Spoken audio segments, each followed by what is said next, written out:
Salutations! Alors, petite information avant que cette vidéo commence, la vidéo que vous allez voir est la suite de la dernière vidéo que j'ai publiée sur la chaîne, qui est donc une vidéo vlog spéciale Hannah Arendt, puisque pendant une semaine je n'ai lu que Hannah Arendt. À la base ça devait faire une seule vidéo, mais au moment du montage je me suis rendu compte qu'il y avait beaucoup trop de rush, on était à 60 minutes de vidéo, ce qui est un petit peu long quand même pour une seule vidéo, et donc j'ai finalement décidé de la couper en deux. Donc là ce que vous allez voir c'est la suite, donc la deuxième partie en fait du vlog. Donc si ça vous intéresse vous pouvez d'abord regarder la première partie. Maintenant en fait on parle de texte, enfin je vous parle, on parle mais par écran interposé, vous avez compris. Je vous parle donc de textes qui sont différents les uns des autres, donc en réalité les deux vidéos sont assez indépendantes, vous pouvez les regarder un peu dans l'ordre que vous voulez, mais je vous fais quand même cette petite introduction pour que vous ne soyez pas déboussolés, hein, puisque du coup il n'y a pas véritablement d'intro dans ce vlog. Alors je vous retrouve dans le cadre de ce vlog sur Hannah Arendt. Donc depuis la dernière fois que je vous ai parlé, j'ai terminé La liberté d'être libre, dont j'avais un peu commencé, que j'avais un petit peu évoqué dans les derniers plans que vous avez vus. C'est clairement pas mon livre préféré de Arendt. Je pense que c'est lié, on y reviendra peut-être, mais au fait que c'est pas forcément les thématiques qui m'intéressent le plus dans son travail. Et d'ailleurs, plus cette semaine avance, plus je découvre des textes, plus je me rends compte de ce qui vraiment en fait m'intéresse chez elle, donc ça c'est cool. Mais donc je vous l'avais déjà un petit peu dit, mais La liberté d'être libre, c'est un texte qui revient sur la question de la révolution et qui montre comment l'idée de révolution naît au XVIIIe siècle à travers deux exemples qu'elle va comparer, qui est d'un côté la révolution aux États-Unis et de l'autre côté la révolution française. Et en fait son point de départ à travers ça, c'est de s'interroger sur pourquoi, alors même que objectivement la révolution aux États-Unis a mieux fonctionné, c'est-à-dire vraiment par exemple sur une pure question d'institution, il n'y a pas eu ensuite un empire puis la restauration comme en France, aux États-Unis, et bien c'est quand même la Révolution française qui incarne, qui symbolise l'idée de révolution. Donc ça c'est un peu sa problématique en fait, hein, c'est d'expliquer comment, eh bien, alors même qu'il y en a une qui a été moins efficace, moins aboutie, moins réussie que l'autre, eh bien c'est tout de même elle qui incarne la révolution. Et donc ensuite, elle va essayer de montrer quelles étaient les différences au niveau des situations entre les États-Unis et la France. Et à travers ça, on revient sur une idée que je crois j'avais déjà un petit peu évoquée la dernière fois que je vous avais pris dans le cadre de ce vlog, qui est cette question de l'articulation entre d'un côté l'utilisation de la révolution pour parvenir à la participation de chacun et chacune à la chose publique, donc à une forme d'idéal démocratique on pourrait dire, et de l'autre côté les impératifs matériels de nécessité qui sont garantir à chacun et chacune ses besoins donc que plus personne finalement ne vive dans une peur permanente de ne pas pouvoir vivre parce que de ne pas avoir de quoi payer à manger, etc. Donc en fait il y a ces deux impératifs qui, au sein de la Révolution française notamment, entrent finalement en concurrence, entrent en conflit et qui derrière détermine tout un tas de choses au niveau du régime politique, puisque notamment on peut arriver à un stade où, et derrière ça en fait elle vise aussi en un sens la révolution russe, on peut en arriver à dire que finalement, à partir du moment où on s'empare des institutions pour assurer à l'ensemble des citoyens et des citoyennes la garantie de leurs besoins, et bien finalement, peu importe que l'on mette en place une tyrannie, puisque ce qui compte, c'est que les gens aient à manger, c'est que les gens vivent dans un minimum de confort. Donc en ça, c'est un texte qui est effectivement assez intéressant, parce qu'il décortique bien donc, la confrontation entre ces deux impératifs, entre ces deux réalités au sein de la Révolution. C'est aussi un texte qui, ça je suis presque sûre déjà dit, mais revient sur est-ce que on peut avoir l'idée de participer à la chose publique, à la vie démocratique, alors même que l'on vit dans un état de nécessité et également que l'on est finalement privé de cette participation. Et ça, elle dit, c'était la particularité en fait aux États-Unis, c'était que les colons. Alors, elle revient bien sur le fait que pour ce qui est des nécessités, en fait, les États-Unis, ça a pu fonctionner parce qu'il y avait cette idée qui était une idée esclavagiste et qui était une idée raciste de finalement, eh bien, c'est normal que les Noirs soient dominés par les Blancs et donc que les Noirs soient réduits à garantir Excusez-moi, il y a de nouveau un train. On s'arrête 2 minutes. Je disais donc que les Noirs soient réduits à assurer les besoins des Blancs. Et donc on pouvait avoir finalement cette illusion que tout le monde avait déjà ses besoins qui soient à minimum assurés, alors même que en France, il n'y avait pas en fait cette situation d'esclavage sur le territoire et donc cette fiction, cette illusion ne pouvait pas fonctionner et donc on avait une partie de la population qui vivait dans un état de nécessité. Donc ça c'est la première idée et la deuxième idée c'est l'idée que aux États-Unis en fait parce que on était dans des colonies, donc très éloignées du pouvoir central, s'était développée très très tôt une forme de participation démocratique primaire, une sorte de participation aux affaires publiques en germe, qui fait que ces gens-là pouvaient finalement, dans leur intégralité, les Noirs esclaves exclus, bien évidemment, toujours sur le fondement de la fiction que je vous ai développée tout à l'heure et de l'idéologie que je vous ai développée tout à l'heure, eh bien tout le monde participait un peu en fait. Et donc pouvait se dire, eh bien au fond, nous avons envie de gouverner, de prendre en main notre destin et d'être ceux et celles qui décident. Mais donc ce que ça interroge derrière, c'est dans quelle mesure il ne faut pas déjà être en mesure de participer à la vie publique parce qu'on a ses besoins assurés, de une, et de deux, être déjà initié à la participation politique et démocratique pour vouloir la révolution et donc pour vouloir finalement être inclus dans, encore une fois, cette chose publique et dans le gouvernement. Donc ça, c'était assez intéressant. Maintenant, c'est vrai que le texte est assez court, donc c'est pas très très développé, c'est aussi des thématiques que, encore une fois, qui m'intéressent pas forcément énormément, donc c'est vrai que je suis pas forcément très familière avec ça.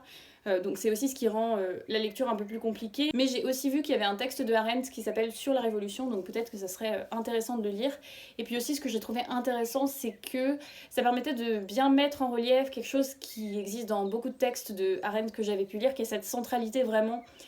du politique, de la chose politique, qui est quand même une idée assez difficile à cerner et à véritablement comprendre. C'est-à-dire que quand on lit Arendt, on la sent assez vite, cette idée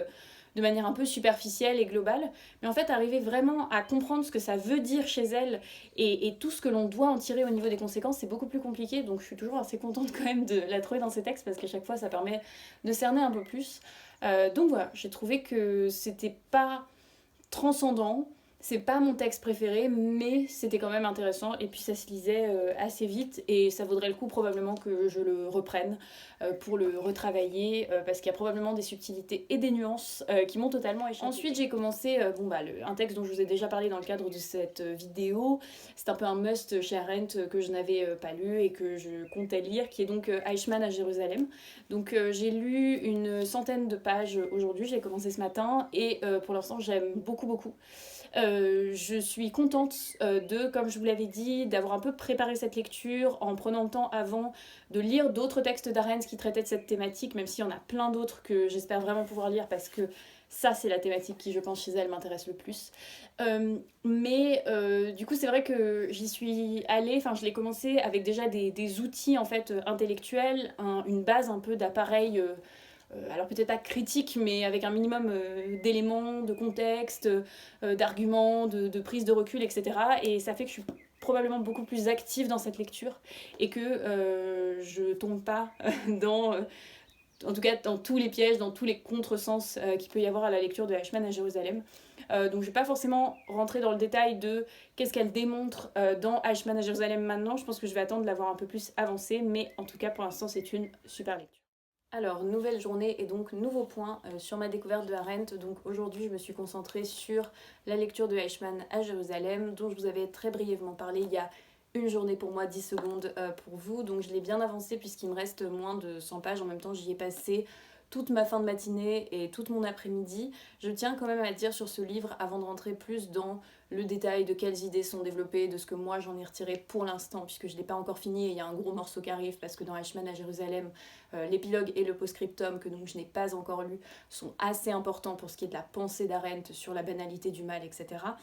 Mais ce que je voudrais vous dire déjà, c'est que c'est quand même un livre qui est assez dur, Eichmann à Jérusalem, qui est plus dur que d'autres textes que moi j'avais pu lire d'Arendt, y compris les origines du totalitarisme, qui pourtant abordent aussi des sujets compliqués. Le premier volume des origines du totalitarisme, c'est sur l'antisémitisme, le deuxième c'est sur l'impérialisme, mais c'est vrai que dans les autres textes de Arendt, en tout cas ceux que moi j'ai lus pour l'instant, on est beaucoup plus dans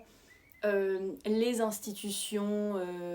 politiques, des questions voilà, d'institutions politiques, de construction, alors bien sûr de rappel historique, il y a des faits qui sont durs, qui sont violents, encore une fois l'antisémitisme, l'impérialisme, donc la colonisation et tout ce qui va avec, mais c'est vrai qu'il y avait en tout cas plus de distance, alors que là il faut quand même avoir en tête que Eichmann à Jérusalem c'est des notes de procès, donc c'est à la base des articles que Hannah Arendt a écrits sur le procès Eichmann, et forcément c'était inévitable, la question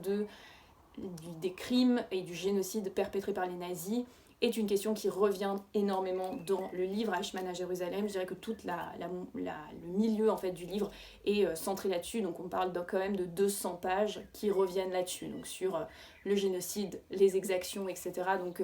on n'apprend rien en tant que tel, hein, c'est-à-dire que ce que dit Arendt, même si la question de la véracité historique de tout ce qui est développé dans Eichmann à Jérusalem est une question importante sur laquelle il faudra probablement qu'on revienne, sur laquelle j'espère avoir l'occasion de revenir avec vous dans le cadre de ce vlog. Donc en tant que tel, ça n'est pas nouveau, mais c'est toujours très violent parce que de base, on parle d'événements qui sont violents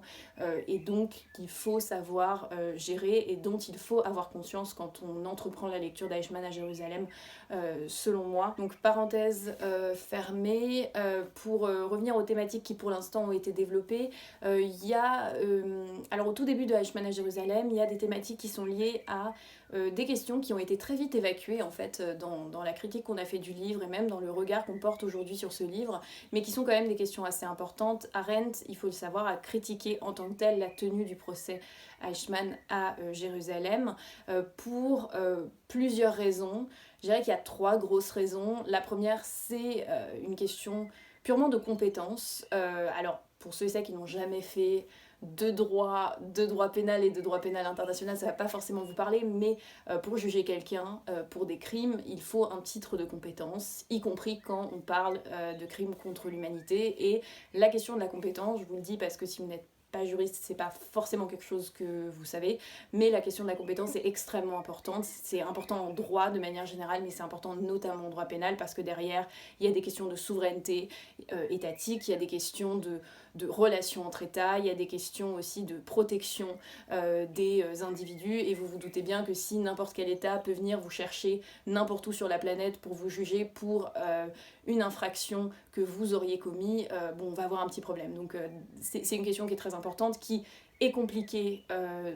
plus compliquée dans le cas bien sûr des crimes contre l'humanité, donc des génocides dont il était question dans le cas d'Eichmann. Hein. Quand je vous ai dit tout à l'heure une infraction, Eichmann, on ne parle pas de n'importe quoi, mais c'est vrai que c'est une question importante et c'est une question dont on parle encore aujourd'hui, en tout cas en droit pénal international, sur le procès Eichmann. Donc souvent c'est un truc qu'on évacue un peu en disant non mais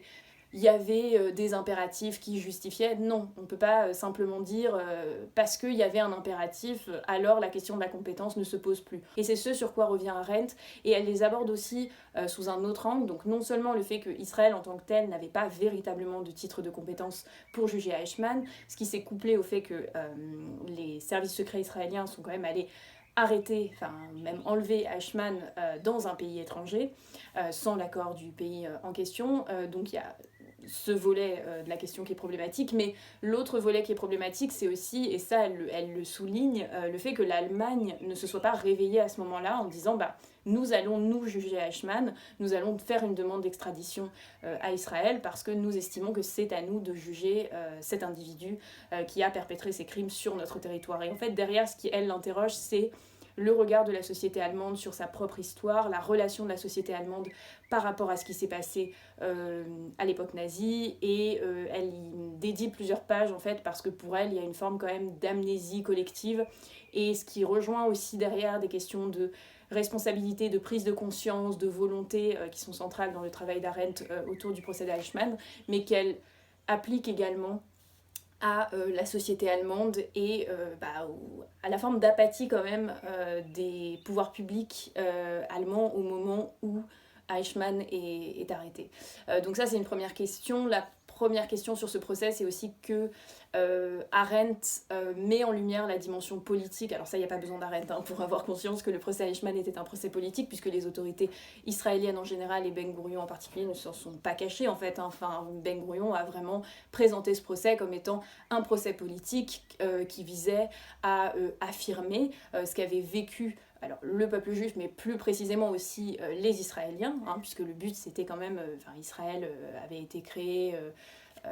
combien d'années avant, je ne sais plus, mais il y avait quand même toute une construction qu'il fallait faire, toute une légitimation qu'il fallait créer, tout un rappel qu'il fallait faire sur l'histoire. Donc le procès Eichmann, c'est un combat politique, c'est un combat mémoriel, c'est un combat historique, et c'est quelque chose qu'il faut avoir en tête, mais qui pose de réelles questions parce que le procès Eichmann est aussi un procès. Et en fait, derrière, là, il y a une question beaucoup plus générale et qui se pose encore aujourd'hui parce que l'actualité judiciaire nous en donne assez régulièrement des illustrations, qui est l'articulation entre le politique et le judiciaire, entre la politique, des impératifs politiques qui sont importants, qu'il faut prendre en compte. Il ne s'agit pas de dire que ça n'a aucun intérêt et que ça doit être balayé d'un revers de main. Et de l'autre côté, ce qu'est le droit en fait, et ce qu'est la justice. Et dans le procès Eichmann, ça cristallise vraiment ça. Puis il y a vraiment cette confrontation entre ces deux impératifs qui est un peu poussée à son paroxysme dans le cas du procès Eichmann, mais qui en fait se pose assez régulièrement en matière judiciaire et qui est assez importante et qui sont des questions qu'on n'a pas en réalité tranchées, donc c'est bien de les voir posées par Hannah Arendt. Et puis aussi derrière, ce qui lui posait problème dans la question du procès Eichmann à Jérusalem, c'est dans la continuité d'idées, pour le coup, autant il y a des choses où Eichmann à Jérusalem est une rupture par rapport aux pensées précédentes de Arendt, autant là pas du tout, parce que c'est des choses qu'elle avait déjà un peu développées dans les origines du totalitarisme, et notamment à la toute fin de l'impérialisme, sur la question des droits de l'homme. Arendt, je ne sais pas si vous le savez, mais a été une très très grande critique des droits de l'homme, parce qu'elle estime que ce sont... En fait, c'est une illusion, les droits de l'homme, puisque à partir du moment où on affirme des droits, qui sont des droits de l'homme, donc des droits qui seraient attachés à notre humanité, en réalité, on les subordonne au fait qu'ils soient respectés par un État. Donc il y a un côté très superficielle des droits de l'homme, très inutile aussi des droits de l'homme, et pour elle ce qui en a attesté c'est d'abord les vagues de réfugiés qu'il y a eu dans l'entre-deux-guerres qui en fait se sont retrouvés sans rien, donc alors même qu'ils avaient besoin des droits de l'homme, plus personne ne leur octroyait ne serait-ce que l'asile. Et puis bon, il y a toute une analyse des droits de l'homme assez poussée chez Arendt, qui est hyper intéressante, je vous invite vraiment à lire, je crois que c'est le dernier chapitre de l'impérialisme qui en parle et c'est vraiment extrêmement intéressant. Mais aussi pour elle, en fait, ce procès est un peu dans la continuité de ça, parce que ce qu'elle craint et ce qu'elle met en lumière, c'est le fait que un État composé de juifs, un État juif, juge un criminel pour le génocide de juifs. En fait, derrière, le risque, et la réalité, c'est qu'on va réduire ce combat à un combat qui est lié à la communauté juive. C'est un État juif qui se sent obligé de faire ce procès à Jérusalem pour juger de crimes contre les juifs. Donc derrière, en fait, on porte totalement atteinte à la notion de droit de l'homme en droit international, et ça c'est quelque chose que bien sûr elle dénonce, parce que c'est dans la continuité aussi de toute une construction. Donc il y a toutes ces thématiques qui sont extrêmement intéressantes pour l'instant. Je vais reprendre ma lecture, puisque comme je vous l'ai dit, je pense que le cœur aussi c'est le tout début où elle parle de la cour, où elle parle de l'accusé, etc. Mais c'est aussi l'épilogue et le post-scriptum qui sont hyper intéressants de ce que j'ai cru comprendre. Donc je vais lire ça ce soir et puis je vous en reparlerai demain normalement. Alors, je vous retrouve toujours dans le cadre de ce vlog assez rapidement parce que j'ai une conférence à laquelle je me suis inscrite qui commence dans 10 minutes, donc je n'ai pas beaucoup de temps, mais je voulais quand même revenir vers vous parce que j'ai terminé aujourd'hui Eichmann à Jérusalem, ça y est. J'ai pas réussi à le terminer hier parce que, pour tout vous dire en fait, après avoir filmé les plans du vlog d'hier, j'avais plus du tout l'énergie de le reprendre. C'est un livre, je l'ai déjà dit mais je le répète, qui est quand même assez dur. Eichmann à Jérusalem, en tout cas vraiment le milieu du livre, donc les 200-300 pages du milieu sont vraiment difficiles. Faut l'intégrer, et je sentais que j'avais besoin de temps pour digérer tout ça, et le but c'est pas non plus de se mettre mal en lisant, donc j'ai préféré un peu laisser ça de côté. J'ai fait d'autres choses hier soir, et là aujourd'hui en fin de matinée, début d'après-midi, je m'y suis remise et je l'ai terminé, et donc j'ai lu les 4 chapitres qui me restaient à lire, non, 3 chapitres qui me restaient à lire. Donc il y en a un qui était vraiment sur la tenue du procès, donc ça revenait sur l'arrestation d'Eichmann, sur la tenue du premier procès, sur le jugement, donc avec aussi également les réquisitoires de l'accusation et la défense d'Eichmann, enfin la plaidoirie de son avocat et ce que Arendt en a pensé, et puis aussi toute la procédure ensuite, puisqu'il y a eu un appel du procès d'Eichmann, il y a eu une confirmation du jugement de première instance et une exécution assez rapide qui a d'ailleurs été en partie critiqué, enfin comme tout le procès Eichmann, parce que ça a vraiment été un procès hyper compliqué, mais ça je pense que vous le savez déjà. Et donc ensuite on arrive vraiment au cœur, je pense, enfin le cœur, c'est pas le seul truc qui est intéressant dans le livre, hein. Il y a plein d'autres idées hyper intéressantes dans tout le reste du livre, mais c'est vrai que c'était ce qui moi m'intéressait, c'est-à-dire l'épilogue et le post-scriptum. Dans l'épilogue, Arendt revient très longuement sur la question de la compétence israélienne, dont j'ai déjà parlé dans ce vlog, mais je voulais préciser parce que j'ai visionné les plans et je me rends compte qu'en fait je vous ai dit qu'elle était contre la tenue du procès à Jérusalem, mais je vous ai pas dit ce que elle voulait en fait comme procès. Ce qu'elle voulait, c'était un tribunal pénal international, voilà, qui n'a pas eu lieu. Et il faut savoir que c'était aussi demandé par d'autres intellectuels que Arendt. Enfin, elle n'était pas la seule à critiquer la compétence israélienne de deux et à vouloir en fait que ce soit un tribunal pénal international qui gère cette question, notamment pour des questions de droits de l'homme dont je vous ai déjà parlé la dernière fois. C'est aussi dans son épilogue un moyen pour elle de revenir sur tous les enjeux juridiques qu'il y avait autour de ce procès. Donc c'était vraiment hyper intéressant. Je ne m'attendais pas à ce que ce livre soit aussi développé, poussé sur des questions juridiques en fait, notamment de qualification, comment on définit un génocide, comment on définit un crime contre l'humanité, comment on définit un crime de guerre, et pourquoi c'est des choses qui ont péché, qui avaient déjà péché à Nuremberg et qui ont aussi péché dans le cadre du procès Eichmann, et également le fait que elle a l'impression que personne n'a vraiment voulu affirmer le fait que c'était nouveau parce que et que ce qu'on faisait n'était pas habituel, et donc d'assumer le fait qu'on allait créer quelque chose qui allait faire date et qui allait potentiellement pouvoir être réutilisé. Les juges n'ont pas voulu faire ça, et donc on est dans une sorte d'entre-deux où de fait on crée un précédent, mais sans assumer ce précédent et donc sans se donner les moyens d'en faire un précédent vraiment efficace et pas dangereux pour la suite, enfin qui pourra être mobilisé pour la suite. Donc ça c'était pour la partie plutôt épilogue, et ensuite il y a un post-scriptum qui est la partie que j'ai préférée je pense avec les deux premiers chapitres, donc celui sur la cour et celui sur l'accusé. Donc le post-scriptum, de ce que j'ai compris, a été écrit après, donc après la vague de critiques que Arendt s'est prise dans la figure quand elle a publié son essai, et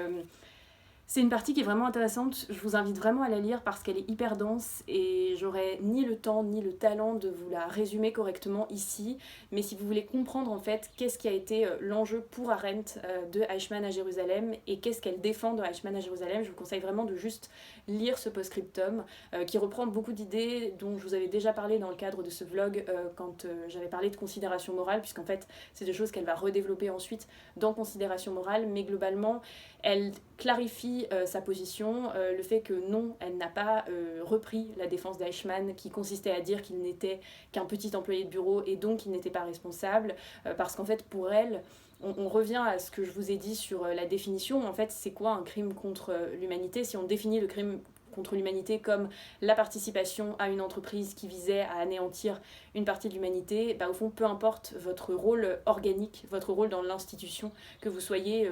le dernier des derniers au sein d'une institution, à partir du moment où vous avez agi, eh bien vous êtes coupable. Donc en fait pour elle, cette défense ne tient pas, quand bien même on serait de bonne foi vis-à-vis d'Eichmann. Alors on sait aujourd'hui que Eichmann était loin d'être un petit employé et un petit rouage, mais quand bien même on déciderait de le croire et on déciderait de le suivre compte tenu des informations qu'on avait ou pas à l'époque, ça ne tient pas quand même comme ligne de défense. De la même manière, elle crée une distance aussi avec la défense d'Eichmann qui consistait à dire que tout le monde aurait agi comme lui, qu'il n'avait fait qu'obéir, etc. Je vous le dis parce que je sais que c'est souvent quelque chose qu'on reproche à Arendt dans ce texte. En fait, pour elle, l'obéissance et l'adhésion, c'est la même chose en politique. Le fait d'obéir à quelqu'un, c'est adhérer. C'est un mode d'adhésion en fait à la politique de quelqu'un, donc à aucun moment elle ne soutient le fait que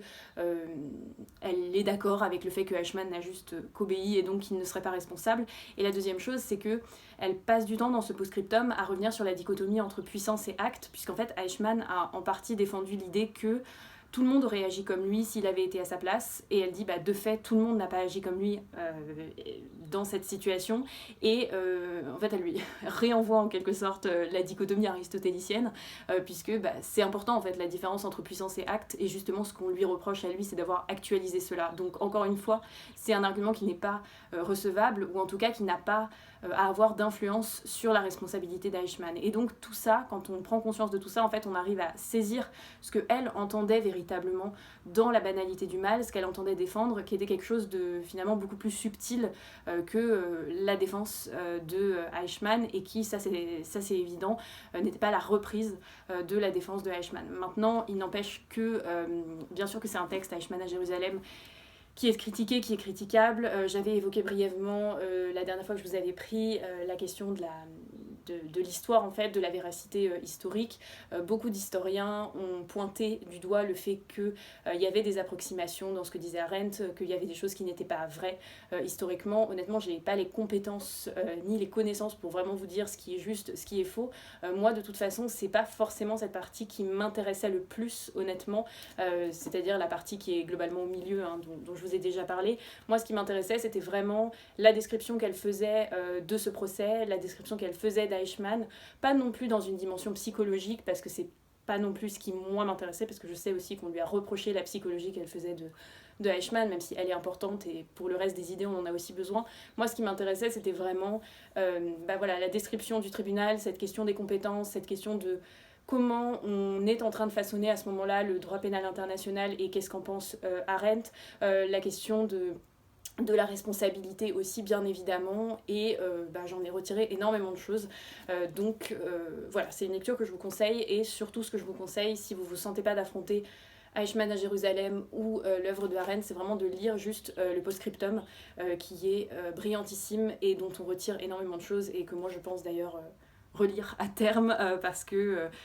en une seule lecture, on n'en tire pas toutes les informations qu'on pourrait en tirer, je pense. Et avant de vous laisser, je vais juste vous montrer ma prochaine lecture. Donc ce sera ce texte qui est totalement dans la continuité d'Eichmann à Jérusalem, puisque c'est Juger sur la philosophie politique de Kant, qui est en fait 2 conférences que Arendt a fait. Ça va être une lecture assez rapide, puisqu'en fait là vous avez essentiellement des textes interprétatifs. Le texte en lui-même fait une petite centaine de pages, donc voilà. Je vous retrouve une dernière fois dans ce vlog spécial Hannah Arendt, puisque nous sommes dimanche et j'avais commencé ce vlog et commencé cette semaine spéciale Hannah Arendt dimanche dernier, donc il y a tout juste une semaine. Là je vais vous montrer le livre que j'ai lu depuis la dernière fois que je vous ai pris dans le cadre de ce vlog, et puis également le livre que j'ai commencé et que je finirai de mon côté et dont je vous reparlerai peut-être. J'ai terminé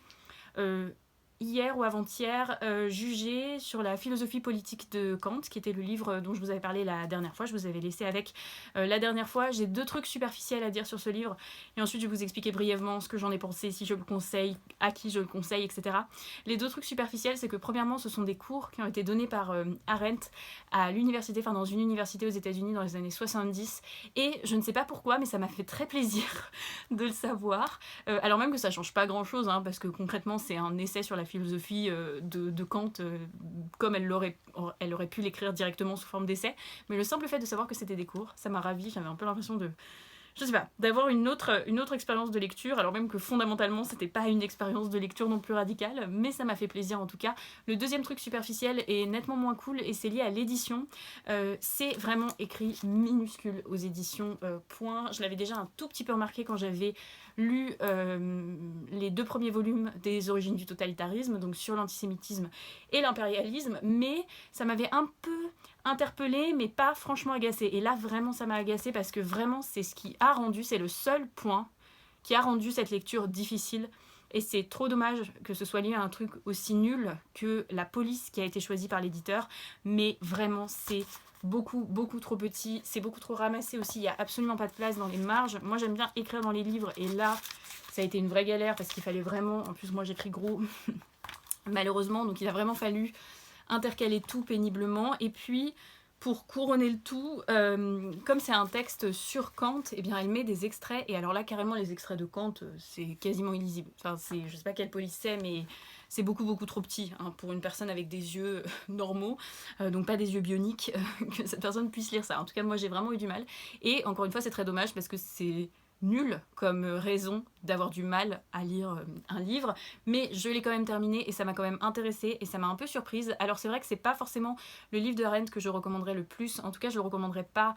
à n'importe qui, même si j'aime pas trop dire ça, mais c'est que en fait, donc c'est un cours sur Kant et c'est un cours sur la philosophie politique de Kant. Et si vous connaissez un peu Kant, vous savez que Kant n'a jamais véritablement écrit de texte de philosophie politique. Donc c'est un postulat que prend Arendt, de penser qu'on peut véritablement utiliser la philosophie de Kant et notamment son livre qui s'appelle Critique sur la faculté de juger pour en déduire une philosophie politique, et c'est un choix qu'elle justifie. Donc vous voyez bien là que c'est un cours sur Kant, que c'est un cours sur une partie de la pensée de Kant qui est pas très connue, voire pas admise par tous les spécialistes de Kant. Donc c'est sûr que si vous n'avez aucune base de philosophie kantienne, et pas juste des bases, je pense qu'il faut vraiment quand même connaître un minimum la conception morale de Kant, des conceptions épistémologiques et métaphysiques de Kant aussi, et puis un tout petit peu aussi quand même sur le goût chez Kant et la question de l'art, etc. chez Kant. C'est vrai que si ça, c'est des choses que vous ne maîtrisez pas du tout, ça peut être vraiment un petit peu compliqué parce que, encore une fois, elle part d'un postulat assez particulier qui est d'essayer de déterminer quelle est la pensée politique de Kant, quelle est la pensée de philosophie politique de Kant, et donc elle part quand même un peu du principe, même s'il y a certains rappels, que la base de la philosophie kantienne est maîtrisée par ceux et celles qui sont en train de l'écouter pendant cette conférence ou qui sont en train de la lire. Donc pour moi, il y a quand même un impératif à connaître un minimum la pensée kantienne, et puis aussi je pense à connaître aussi un peu la pensée d'Hannah Arendt. C'est vraiment pas le livre que je conseillerais pour débuter avec Hannah Arendt. Moi c'est vraiment un livre qui m'a intéressée parce que, comme vous l'avez sûrement deviné au cours de ce vlog, ce qui vraiment m'intéresse dans la pensée de Arendt, ce dont je me rends compte, c'est que c'est tout ce qui est lié à la question du jugement, à la question de la volonté, à la question de la responsabilité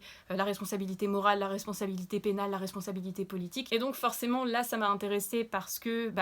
l'argument kantien avait été pris par Eichmann pendant son procès. Arendt a rebondi dessus, même si elle n'a pas du tout suivi la vision un peu vaseuse que Eichmann faisait de la philosophie de Kant, mais c'est vrai que c'était quelque chose qui l'interpellait. Donc moi forcément ça m'avait intéressée parce que c'est une partie de la philosophie de Arendt qui de base m'intéresse, c'est même encore une fois la partie de la philosophie de Arendt qui m'intéresse le plus, en tout cas pour l'instant. Donc j'étais très contente de voir comment elle analysait la philosophie kantienne, et je pense que c'est vraiment un texte que je vais prendre le temps de relire, dont j'ai mis plein de post-it, j'ai mis des annotations, même si c'était super compliqué d'annoter parce que c'est tout petit, mais j'ai quand même mis plein d'annotations partout parce que ça m'a vraiment intéressée. Mais c'est vrai que si vous connaissez pas du tout Arendt, ça va vous sembler un peu lunaire, sauf si vous êtes un fan absolu de Kant. Dans ce cas-là, c'est aussi hyper intéressant parce que si vous aimez Kant, c'est une lecture de Kant qui est quand même un peu singulière, je pense. Mais si vous n'êtes pas un fan absolu de Kant, si vous ne connaissez pas Kant, et si vous ne connaissez pas non plus Hannah Arendt et la pensée de Arendt, ou si ce qui vous intéresse chez Arendt, c'est plus ses théories des institutions politiques et ses théories sur le totalitarisme, je pense pas forcément que ce texte-là va vraiment vous intéresser. Et puis, il faut aussi... Ça paraît, c'est un truc que j'aime pas trop dire, parce que je pense que de manière générale, il est possible de lire énormément de choses, même quand on n'a pas forcément de connaissances de base, d'appétence de base avec une discipline. Mais là, c'est vrai que je pense qu'il faut être un tout petit peu familière avec la philosophie, parce que c'est très très philosophique. C'est un des textes de Arendt que j'ai lu qui est le plus exigeant sur le plan philosophique, donc c'est un truc qui est bon à savoir. Après, moi, ça m'a vraiment passionnée, j'ai mis du temps à le lire pour des raisons nulles, qui sont que c'est écrit trop petit, je vais le répéter mais parce que ça m'énerve, mais j'ai vraiment adoré, j'ai trouvé ça hyper intéressant, ça m'a fait redécouvrir Kant que j'avais un peu étudié quand même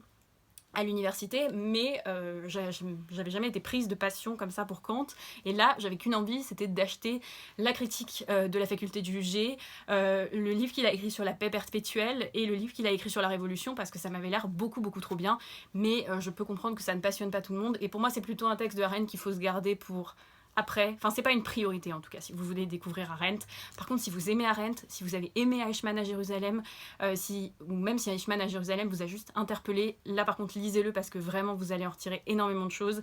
d'autant plus et surtout si vous connaissez un petit peu Kant par ailleurs, voilà. Et donc ensuite, j'ai commencé un autre texte de Arendt que j'ai choisi uniquement parce que c'était écrit hyper gros et j'en avais trop marre de lire Arendt écrit en police 6,5. Ça commençait vraiment à me saouler. Donc j'ai pris vraiment celui qui dans toute ma pile à lire de Arendt était écrit le plus gros, et donc c'est celui-ci, Penser librement de Hannah Arendt. Autre remarque un peu superficielle, j'ai vraiment l'impression d'avoir acheté, si vous cachez le titre, il n'y a que moi qui trouve qu'on dirait vraiment un livre de politique, enfin un livre écrit par un candidat, les Républicains, etc. Alors tout bleu avec écrit liberté dedans. Ça m'a fait sourire. Ça m'a fait sourire, donc je vous transmets cette petite remarque, n'est-ce pas? Sinon, je l'ai à peine commencé, j'ai lu à peine une 50aine de pages, mais est-ce que c'est surprenant? J'aime beaucoup. Donc c'est un ensemble de textes. Il y a énormément de textes de Arendt comme ça, enfin de livres sur Hannah Arendt comme ça, qui sont en fait des recueils de textes traduits. C'est hyper cool parce que du coup c'est vraiment une penseuse où il y a énormément de ressources. Enfin on peut vite trouver plein de textes d'elle, ce qui moi me ravit et me réjouit. Mais du coup c'est vraiment assez pluriel. Donc moi j'en ai lu un pour l'instant. J'ai lu celui-ci qui est une interview. J'étais hyper contente d'ailleurs de la trouver parce que dans les podcasts que j'avais écoutés sur Arendt, eh bien, il y avait des extraits de cette interview et il y avait des extraits d'une autre interview qui est également dedans, ou dans un autre, je ne sais plus. Donc ça m'a réjouie. C'est une interview qui a été intitulée C'est comme parler à un mur de briques, qu'elle a fait, voilà, où elle revient sur tout un tas de choses liées à Eichmann à Jérusalem. Donc c'était vraiment passionnant. D'ailleurs, il y a déjà plein de post-it alors que j'ai lu 30 pages, voilà. Et sinon, j'ai commencé un deuxième qui est plutôt lié à la condition humaine ou la condition de l'homme moderne, je sais jamais. Parce que le titre en anglais c'est Human Condition, mais du coup je sais jamais si en français c'est la condition de l'homme moderne ou la condition humaine, je ne sais plus. Je vous le mettrai dans la barre d'infos de toute façon. Mais c'est ce texte qui s'appelle donc Le travail, l'œuvre et l'action, qui est un thème assez central de, encore une fois, je ne sais plus si c'est la condition de l'homme moderne ou la condition humaine. Et lui, j'ai lu vraiment 2 pages. Mais pour l'instant, c'est hyper intéressant. En même temps, c'est Hannah Arendt. En même temps, ça fait je sais pas combien de minutes que durera ce vlog, mais que je vous parle en continu de Hannah Arendt et que je vous dis à quel point j'aime beaucoup. Donc vous vous doutez bien que j'aime bien. Et d'ailleurs, je vais le reprendre là, je pense, cet après-midi. Et voilà. Et sur ce vlog touche à sa fin. J'espère vraiment que ça vous a plu. J'espère vraiment que ça vous aura permis de découvrir Hannah Arendt, que ça vous aura donné envie de la lire surtout, ou en tout cas de vous intéresser un tant soit peu à sa pensée. Moi, ça a été une semaine vraiment très riche intellectuellement, un peu difficile par moments, surtout quand je lisais Eichmann à Jérusalem, mais extrêmement stimulante intellectuellement, et je vais continuer de mon côté de lire Arendt, de vous reparler d'Arendt, alors peut-être pas sur des vidéos dédiées et centrées sur elle, mais ça a été une super vidéo, une super expérience de lecture, et j'espère encore une fois que ça vous aura intéressé, que ça vous aura fait découvrir des titres, que ça vous aura fait découvrir une pensée. J'espère aussi vous retrouver très vite pour une prochaine vidéo, et d'ici là, tout le mal que je vous souhaite, c'est de faire de très très bonnes lectures. Salut!